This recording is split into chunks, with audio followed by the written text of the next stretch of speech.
नमस्कार दोस्तों, आप सभी का स्वागत है आपके अपने YouTube channel study with Prabhakar में। अगर आप UP TGT, PGT, BPSC TRE 4 या किसी भी प्रतियोगी परीक्षा की तैयारी कर रहे हैं तो आज से हम शुरू करने जा रहे हैं इतिहास का एक कंप्लीट चैप्टर वाइज कोर्स, जिसमें इतिहास को बिल्कुल सरल भाषा, तथ्यों और परीक्षा के दृष्टिकोण से समझाया जाएगा। आज का हमारा पहला अध्याय है इतिहास का परिचय। इस अध्याय में हम जानेंगे इतिहास वास्तव में क्या है, इतिहास शब्द की उत्पत्ति कैसे हुई, इतिहास का अध्ययन क्यों महत्वपूर्ण है, इतिहास के प्रमुख स्रोत कौन कौन से हैं और इतिहास को वैज्ञानिक एवं प्रमाणिक तरीके से कैसे समझा जाता है। दोस्तों, हमारा लक्ष्य सिर्फ आपको इतिहास पढ़ाना नहीं बल्कि इतिहास को इस तरह समझाना है कि परीक्षा में प्रश्न किसी भी रूप में आए आप उसका उत्तर दे सकें। तो वीडियो को अंत तक जरूर देखिए, क्योंकि हर टॉपिक के साथ हम महत्वपूर्ण तथ्य और परीक्षा उपयोगी बिंदु भी कवर करेंगे।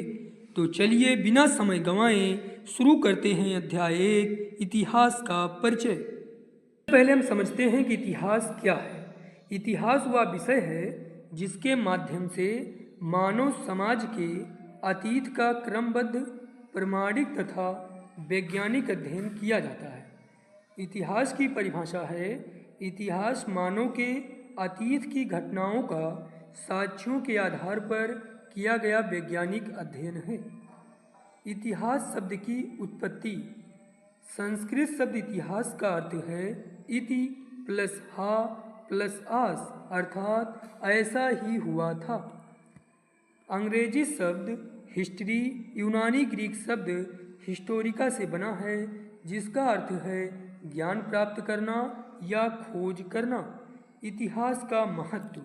इतिहास केवल घटनाओं का संग्रह नहीं है बल्कि मानव सभ्यता की यात्रा का दर्पण है। अब जानते हैं इतिहास पढ़ने के लाभ। अतीत की जानकारी प्राप्त होती है, वर्तमान को समझने में सहायता मिलती है, भविष्य की योजना बनाने में मदद मिलती है, राष्ट्रीय चेतना विकसित होती है, संस्कृति एवं परंपराओं का संरक्षण होता है, गलतियों से सीखने का अवसर मिलता है। समझते हैं इतिहास का क्या उद्देश्य है। मानव सभ्यता का विकास करना, सामाजिक परिवर्तन का अध्ययन करना, राजनीतिक घटनाओं का विश्लेषण करना, आर्थिक विकास का अध्ययन करना, सांस्कृतिक विरासत का संरक्षण, वैज्ञानिक दृष्टिकोण विकसित करना, ये इतिहास के उद्देश्य हैं।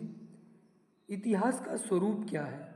इतिहास एक सामाजिक विज्ञान है, मानवीय अध्ययन का विषय है, वैज्ञानिक पद्धति पर आधारित विषय है, साक्ष्यों पर आधारित अध्ययन है, निरंतर विकसित होने वाला ज्ञान है। अब इतिहास की विशेषताओं की चर्चा करें तो तथ्यों पर आधारित है, साक्ष्यों द्वारा प्रमाणित है, कालक्रम के अनुसार व्यवस्थित है, निष्पक्ष अध्ययन है, मानव जीवन से संबंधित है, परिवर्तनशील एवं विकासशील है। ये इतिहास की विशेषताएं हैं। इतिहास के स्रोत। इतिहास का अध्ययन साक्ष्यों के आधार पर किया जाता है। सर्वप्रथम बात करते हैं पुरातात्विक स्रोत की। इनसे प्राचीन जीवन की जानकारी मिलती है। उदाहरण शिलालेख, अभिलेख, सिक्के, मूर्तियाँ, भवन, मंदिर, गुफाएं, स्तूप, किले, औजार, मिट्टी के बर्तन। अब बात करते हैं साहित्यिक स्रोत की।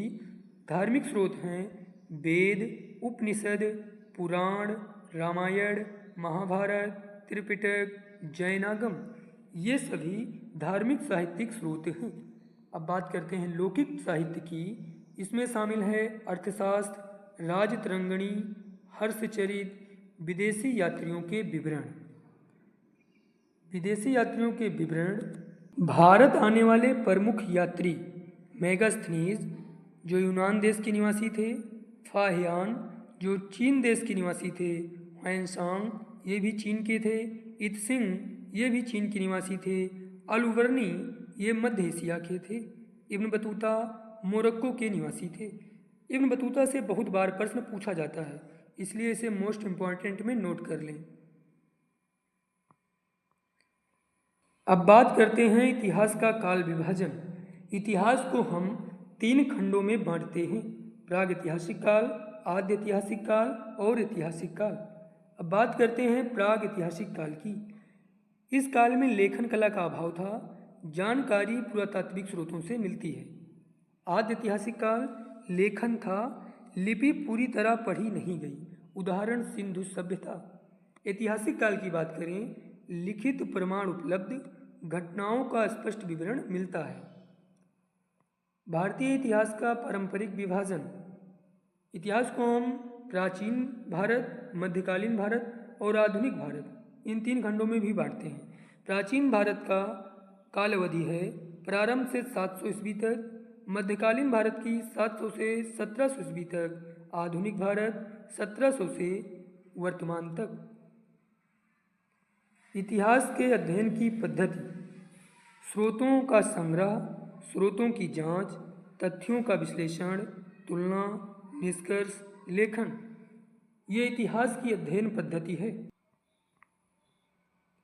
इतिहास का अन्य विषयों से संबंध: भूगोल, स्थान एवं पर्यावरण, अर्थशास्त्र, आर्थिक विकास, राजनीतिक विज्ञान, शासन व्यवस्था, समाजशास्त्र, सामाजिक परिवर्तन, पुरातत्व, भौतिक अवशेष, मानव शास्त्र, मानव विकास।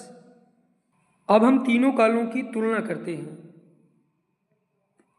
प्रागैतिहासिक काल, लेखन की बात करें तो प्रागैतिहासिक काल में लेखन नहीं था, आद्य ऐतिहासिक काल में था पर पढ़ा नहीं गया, ऐतिहासिक काल उपलब्ध है। स्रोत की बात करें तो प्रागैतिहासिक काल में पुरातत्व स्रोत है और आद्य ऐतिहासिक काल में पुरातत्व प्लस अपठित लिपि है। ऐतिहासिक काल की बात करें, लिखित भी है और पुरातत्व भी है। उसके बाद उदाहरण, प्रागैतिहासिक काल में पाषाण युग, आद्य ऐतिहासिक काल में सिंधु सभ्यता, ऐतिहासिक काल में वैदिक काल एवं आगे। ये थी प्रागैतिहासिक काल, आद्य ऐतिहासिक काल और ऐतिहासिक काल की तुलना। दोस्तों, आज के इस अध्याय में हमने जाना इतिहास क्या है, इतिहास शब्द की उत्पत्ति कैसे हुई, इतिहास का महत्व क्या है और इतिहास के अध्ययन के लिए हमारे पास कौन कौन से प्रमुख स्रोत हैं।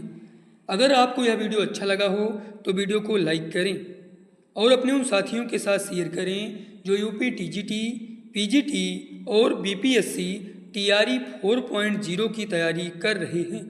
और अगर आप इसी तरह पूरी हिस्ट्री को क्रम वाइज पढ़ना चाहते हैं तो स्टडी विद प्रभाकर को सब्सक्राइब करें और बेल आइकन दबाना न भूलें, क्योंकि आने वाले अध्यायों में हम इतिहास के महत्वपूर्ण टॉपिक्स को सरल भाषा और परीक्षा के दृष्टिकोण से विस्तार से समझेंगे।